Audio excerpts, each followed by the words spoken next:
let's talk about a real idea in Jalen Green, who he got benched in the fourth quarter, and it's ridiculous. It's crazy It's not because the first time it's happened. Because guess who got minutes? Fred VanVleet. You hate Fred. I'm gonna throw the fuck up, and I'm sorry for ruining this segment early on with my cursing, dude. He is useless on offense. Oh, he can play make. Oh, he can handle the ball. Oh, I don't give a rat's ass. You shot 2 for 14. You did nothing down the stretch. You could have got benched too. he could have, but it was Jalen Green who got benched. And at least he gives you a chance to put the ball in the basket. Like, at least he's trying. He's coming off a pretty good March. He had 33. He is, absolutely. And then he just didn't play well against the Lakers. He shot 4 for 13. He only had 9 points. He did other things. He had 9 rebounds and 5 assists. His playmaking is a lot better than people give him credit for. It's not amazing. It's a lot better than what people give him credit for. It's improved throughout the season.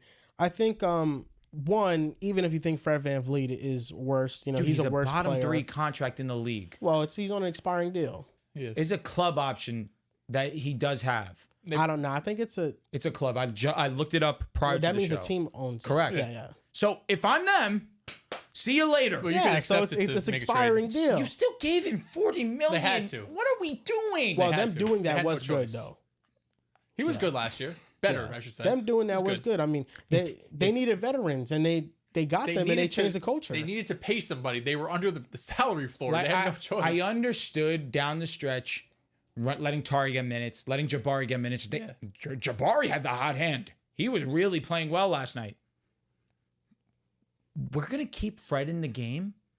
Why? Yeah, I think Jalen Green. This isn't the first time I've seen Ime do this. I've seen other games where He's Jalen benched Green. Alperin too. Yeah, at and moments. that's Fair. kind of Ime's thing. But I think it's really tough because that was a game that they were under 100 points. Did they finish the game with under 100? Yes. Right, it was 90. I think it was like 101 to 99, something like that. I think it just kind of shows that Ime still doesn't really trust Jalen Green. I mean, doesn't, His but- defense was also pretty terrible last night. And that's too. going to get you benched if you're on Ime's team. Yeah. But I think at another point, too, Ime has to get out of his own way 104, because 98. So they were struggling to score. I mean, Rockets aren't this prolific offensive teams. You know how they're winning games. It's by defense, getting out in transition. But at some point, I do think Ime could get in his way at times, trying to either prove a point or especially for young players, guys like you mentioned, aren't always playing hard on defense.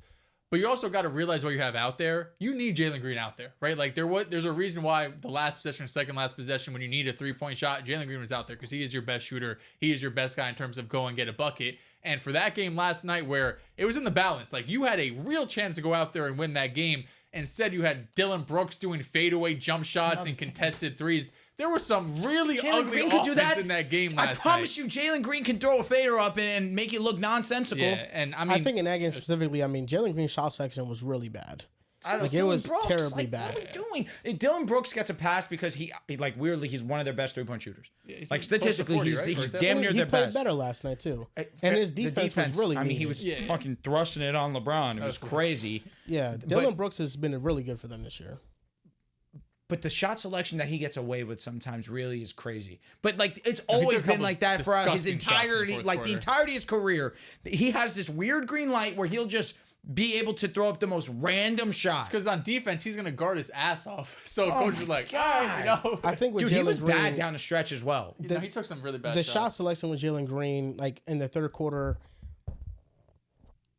dribbling to the sideline, stepping back for 3, contested over 2 people. There's just moments where Jalen Green just takes really some ill-advised shots where there's moments where he can maybe drop to the basket and get an easier look. I think Ime still doesn't really trust him. And when looking at just their 5-man lineups, their lineups are most effective when Green is off the court, when it's a man at the 2, and then you have Şengün with Brooks and a variation of either Tari or Jabari and Fred at the 1. That's their most efficient lineups overall. I just look at Jalen Green, and I don't know when he's going to put it together, but he needs to, because this is a player that it feels like if you grab different parts from his best moments, this is a really great player. But in totality, like Ty Jerome mentioned, who you are as a player is who you are, the sum of your average. Mm-hmm. And the sum of Jalen Green's average has kind of just been an inefficient player. And yeah, if you get his scoring from January and his playmaking from March and his defense from December and his all of this stuff, okay, maybe you get an all-star player. But it's true. I mean, they still clearly don't really trust Jalen Green. And when he's out there, inefficient offense unless he's on a heater. And that comes every so often, but they need him to be much more consistent than what he's been. Like this is why the Rockets, even with being one of the top seeds in the Western Conference, we know that they're a first round exit waiting to happen unless somebody has a nuclear series. I genuinely cannot wait for next season when Fred's off the team, a men's running the show, and you can just be a fast break transition team that is just more athletic than everybody minus Şengün. Like, I genuinely look forward to that. I really, maybe it's a personal problem. Maybe it's because Fred's shooting under 40% from the field. Maybe it's because he was supposed to be a great 3-point shooter and he's shooting under 35%. Maybe because Jalen Green's shooting a more efficient clip from both the field and from three. And I feel like that's something to be fair to Fred. Like, yeah, Jalen should be better at scoring the basketball than him, especially in this point of his career. I just can't with what Fred is paid to do, for the lack thereof. That's really what bothers me. But I think that what you're saying, Joel, for the most part is fair. It is an inconsistency issue with Jalen Green. There's some nights where he looks like Kobe reincarnated, and then there's some times where he's the worst player on the court. And I think that's the bummer of Jalen Green and the fan club that is the Jalen Green one. But I think that overall, he still is young. He still has a lot to grow with in his game. And I think that this game last night is a lesson for him to give full effort on the defensive side, because that is how you stay on the court. Obviously, like some of the other players that are on the Rockets that get minutes over him sometimes. But overall, I'm still on the Jalen Green wave. I still believe in him. I still think that he has the ability to grow as a scorer in this league. It's just fixing the little things. Shot selection. I think that's always going to be at the forefront when it comes to Jalen, whether it is getting downhill like he does, and he does that at an efficient clip, or settling for a mid-range from a time or two, not shooting double-digit threes in a game and you're only making one or two of them, because that's when you do get taken off the court. But for a majority, we see him play at a slightly above average level for a majority of the games. It's just the bad nights are really bad. Yeah. They're 10-9 without Frederico this year. Okay. It's good, 500. I mean, they're better with him. Looking at their cleaning the glass numbers, It's always going to get a little problem here for Şengün this. is plus 6.4 differential. He has the best point differential on the team.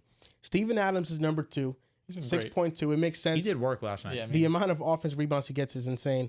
Fred VanVleet is third at plus 3.1. Fourth is Aaron Holiday at plus 2.6. Fifth is Jabari Smith at plus 2.4. Sixth is Tari Eason at plus 1.3. Then it's Jayshawn Tate at plus 1.1. You know, you haven't heard yet. Then it's Amen Thompson at Okay. plus 0.2. Dylan Brooks is at minus 2.8. Jock Landale is at minus 5.6. And then Jalen Green's at minus 9.1. He is the second worst on the team, only ahead of Jeff Green right now. I get it. it's tough because I do think, I don't know, I think Ime has this, obviously we know he's a hard-nosed coach, and this is part of just maybe him trying to be tough on Jalen Green and trying to teach him things. But I also think he has to recognize that part of growing is also going through it. And when you have a team that is going to make the playoffs, right, they could end up as the second seed, right? They're second seed right now. I do think it's beneficial to still have Jalen Green out there because he is going to give you the best chance to win these games. Even when he's having these terrible games, because Jalen Green, we've seen games where he has been terrible and he could still hit some BS shots because that's kind of the player he is. He's going to take a lot of tough shots. He's going to take acrobatic shots. He's going to hit pull-ups. He's going to miss pull-ups. But when you are so offensively limited as Houston is, you need Jalen Green for better or for worse. And I think the way you say about how teams are looking at Memphis and saying, like, if we had to play somebody, I'd like to play Memphis. If they got the Rockets. I think the Rockets are different just because of their attitude and the way they play. And they're, I mean, between Amen Thompson and Dylan Brooks and Steven Adams, I mean, this is a team that is going to talk shit the whole time. They're going to be in your face. They're going to be hard. They're going to be playing hard on defense. But you need Jalen Green's upside. Even with the ups and the downs, you need Jalen Green's upside in the playoffs. Because I cannot see a world where, I mean, I see the world where you bench him in the playoffs, but I do not see a world where you're benching Jalen Green in the playoffs and you win a playoff series. It's still going to be tough to win a playoff series with him, but the world where the Rockets make some sort of run, whether that's winning one playoff series or something insane happens, they win two and makes it a WCF, even though it's unlikely, it's because of Jalen Green. Because we know defensively, they're going to be there every single night. We know Ime, technically is going to be there up with basically all of the other coaches in the Western Conference. But it's really what Jalen Green's going to give you. Is he going to be a guy that we saw in March be mostly efficient and they'll have a couple off games, mostly be a good player? Or is he going to be like we saw last night? If he's giving you 70 to 80% of those good games, he has to be out there. And I know it's easy when he is playing well, but it's those games where he's not playing well. That's when he still needs to be out there because you just don't have enough offense right now to be hoping on Fred VanVleet, or even though Amen Thompson can do some amazing things because how quick and explosive he is. It's in those last few minutes where you need to find a jump shot. You need to get to the rim. You need Jalen Green to do that. And I think it's just going to take away from him, especially this specific season when the Rockets have a chance to host a playoff series. It's just like 51-49 now. With his just a consistent or like good, bad. It's like kind of 50-50 with him. Let me ask you guys a question. If Jalen Green is the best version of himself in the playoffs, is it nuts of me to say their ceiling is the WCF? Yes. If he's the best version of himself? Yes. So you're telling me they come into to the playoffs. They're second seed right now. They come into the playoffs with one of the best defense in the league. They get to avoid OKC. And now you have your best offensive player playing like your best offensive player. They could beat the Lakers. They might. No. Jalen Green played like absolute doo. It was a 6-point game, and it came down to the wire. Lucas shot poorly. Okay. LeBron shot poorly. He was missing layups. I mean, that's the Houston Rockets defense. Nah, bro. It was LeBron was just missing easy bunnies. We scored 104 points. LeBron was missing easy bunnies that he should make. There was a moment where Şengün contested him and LeBron missed the shot. I think second round's probably their ceiling. Did LeBron really miss? Yeah, he missed one wide open layup. Like he should have made it. He blew right past Fred VanVleet, and with his left hand he just missed. Smoked it. He's due for one of those. It's just random out of nowhere. I'll say this: if that's the version of the Rockets that the Lakers are going up against, the one that this is a theoretical world where Jalen Green is January, February of last year version, no team wants to play that version of the Rockets. I don't disagree. It's just you probably have to beat two of like Golden State or the Lakers or Denver. Outside of the Grizzlies, I don't think they'll beat any. I don't think they beat the Clippers. With the way Clippers that, tough too. all right, because then you got to where we stand right now. I agree. I think they're a first round exit. You got to take into account Kawhi. If Jalen Green is on, so you're telling me we have a top 2, top 3 defense top 2 in the West. We have now an offensive player that we can rely on. There's just no world he's on for the whole series. No, it's just like is he on for 50% or for 75%? The whole playoff run, Jalen Green have a bad is game. a dog. They beat the Clippers? Yes. If Jalen Green is the Jalen Green where he's 25 they were in a and fucking dogfight with the Magic last night. All right, pal. The Clippers on the road, they got the win though. On the road in Orlando. And Orlando is a gritty defense. They just don't have any offense. It showed last night. They're the way that Kawhi going to struggled. make it tough. I mean, to be fair, y'all lost Orlando. No, Cook. We actually lost both games to Orlando. I respect the Clippers. I definitely do. I don't know. There's something I can't buy in on. See it. Can't buy in on it. They haven't been looking great. I've been wanting to backtrack my statement, but I'm gonna just stand on They it. look awesome right now. They look amazing, like legitimately. Yeah, it's what happens when Kawhi's healthy. Yeah, It's just, and Harden's averaging like 27. No, OD. Yeah, Harden's been a savage. Yeah, so we're using Jalen Green. I mean, if Harden and Kawhi, hey, but that's not the world we're living in. The world that I just suggested was he plays great and everybody else plays bad. That's not what I'm saying. No, he plays just great. Jalen Green is literally the best version of himself. They can make the WCF. Yeah, I don't think so. I still don't think so. I think there's lots of their tough. ceiling really is tough. the WCF. Because what? The Lakers, OKC beat them. The Nuggets beat them. With the best version of Jalen Green. Yes, the Nuggets still beat them. The best version of Jalen Green's averaging 30 on 50 and 40. What was Jalen Green's best month this year? January. What was the? Let's see what the record, the Rockets' record was in January. Dude, they were amazing. He averaged, I think, 27 a night. And he shot in January over 40% from 3, 46% from the field. Yeah. Dude, he was shooting well. He was a fucking team. Like Jalen Green, I wish so bad that he was consistent. He'd be one of, like, he already is a cool player. It's just, he would be 30 times cooler. It's like Cade Cunningham putting it all together. They were this 11-4 in January. Okay, I'm not surprised. They're also 12-5 in March. I mean, again, he's been solid. But January, man, those. Yeah, they're kind of. You give me January Jalen. in the playoffs. They're kind of able to win regardless if he goes on a The heater or defense is not. amazing.